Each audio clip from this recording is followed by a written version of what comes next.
రాములు ప్రాణత్యాగంతో కర్నూలు రాజధానిగా 1953 అక్టోబర్ 1వ తేదీన ఆంధ్ర రాష్ట్రం ఏర్పడింది. ఆ తర్వాత 1956 నవంబర్ 1వ తేదీన హైదరాబాద్ రాజధానిగా మొదటి భాషా ప్రయుక్త రాష్ట్రంగా ఆంధ్రప్రదేశ్ అవతరించింది. మళ్ళీ తిరిగి 2014లో రాష్ట్ర విభజనతో రెండు తెలుగు రాష్ట్రాలు ఏర్పడ్డాయి. ఇలా ప్రతిసారి కొత్త సవాళ్లతో రాష్ట్రం ప్రయాణం సాగింది. 2014లో ఆంధ్రప్రదేశ్ విభజన తర్వాత జరిగిన పరిణామాలను ఒకసారి గుర్తు తీసుకోవాల్సిన అవసరం ఉంది.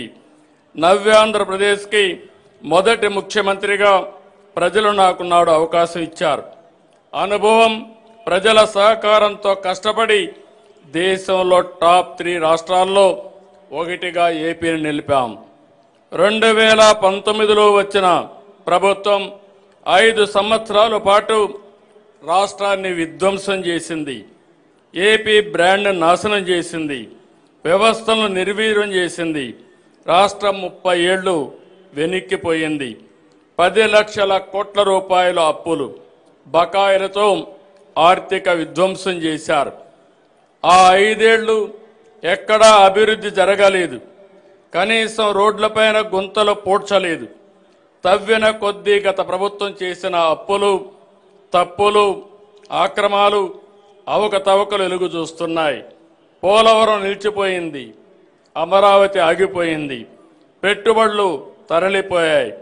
2024 ఎన్నికల్లో ప్రజలు గెలవాలి, రాష్ట్రం నిలవాలి అనే ఎన్డీఏ నినాదాన్ని ప్రజలు నమ్మి చారిత్రాత్మకమైన తీర్పునిచ్చారు. నిశ్శబ్ద విప్లవాన్ని సృష్టించారు. 94% స్ట్రైక్ రేటుతో 57% ఓట్ షేర్తో కూటమిని దీవించారు. రాష్ట్రాన్ని నిర్మించాలనే ఏకైక లక్ష్యంతో పాలన ప్రారంభించాం. మేము అధికారం చేపట్టిన ఈ ఏడాది కాలంలో ప్రజల నమ్మకాన్ని నిలబెట్టేలా, భవిష్యత్తుకు బాటలు వేసేలా తొలి రోజు నుంచి పనిచేస్తున్నాం. తొలి సంతకం నుంచి సుపరిపాలనకు తొలి అడుగు వేశాం. సంక్షేమం, అభివృద్ధి, సుపరిపాలనతో సాగిన ఏడాది పాలన ఎంతో సంతృప్తినిచ్చింది. ప్రజల మద్దతు, మా సంకల్పం, దేవుడి దయతో విధ్వంసం నుంచి వికాసం వైపు ప్రయాణం చేస్తున్నాం.